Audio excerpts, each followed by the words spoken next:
حضرت عباس سے کسی نے کہا تھا اللہ کی سب سے بڑی نعمت، تو بخاری اٹھانا، فرمانے لگے محمد نعمت اللہ، بخاری ہے بخاری، فرمایا محمد اللہ کی سب سے بڑی نعمت ہے، صلی اللہ، یہ سب سے بڑی نعمت ہے۔ کچھ کہر تو صحیح نہ یار۔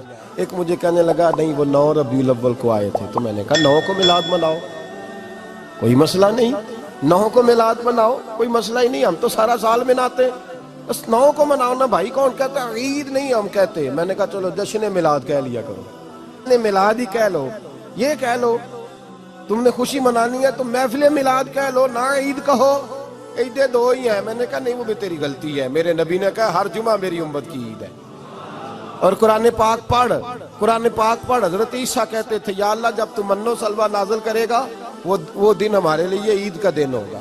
اور سیاستہ پڑھ، حضرت عمر کہا کرتے تھے جس دن دین مکمل ہوا یوم اکملت، جس دن دین مکمل ہوا یوم اکملت لکم، یہ آیتیں نازل ہوئی تو فرمایا وہ دن ہمارے لیے عید کا دن تھا۔ یہودی ہمیں کہتے تھے یہ آیتیں ہم پہ آتی تو ہم عید مناتے، یہ بھی تیری غلطی ہے کہ عیدیں 2 ہی ہیں۔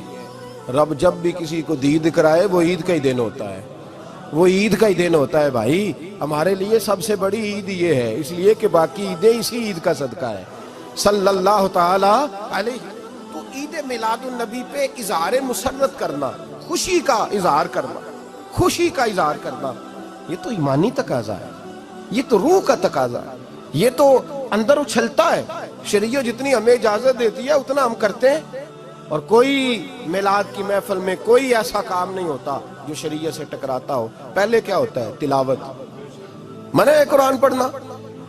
دوسرا کیا ہوتا ہے؟ اتنا درجہ ہے نعت کا، اب تو نہ نعت پڑھنے والے رہے نہ سننے والے رہے، دونوں میں ہی کمی ہے۔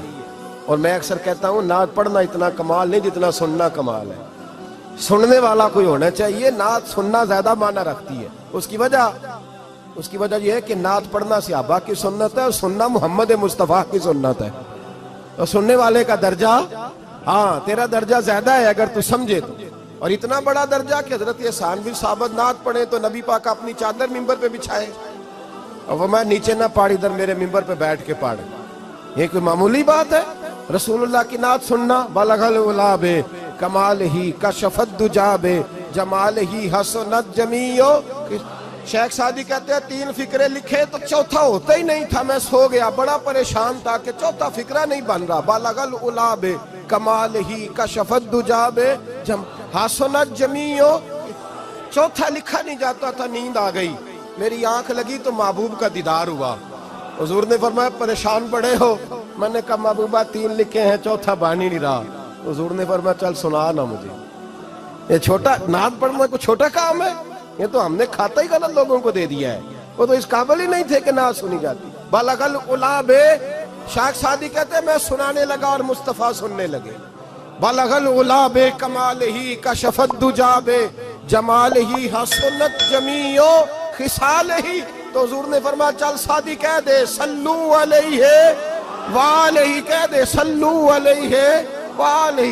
فرماتے میں کہتا جاتا تھا اور مصطفیٰ مسکراتے جاتے۔ کوئی چھوٹا درجہ ہے نعت؟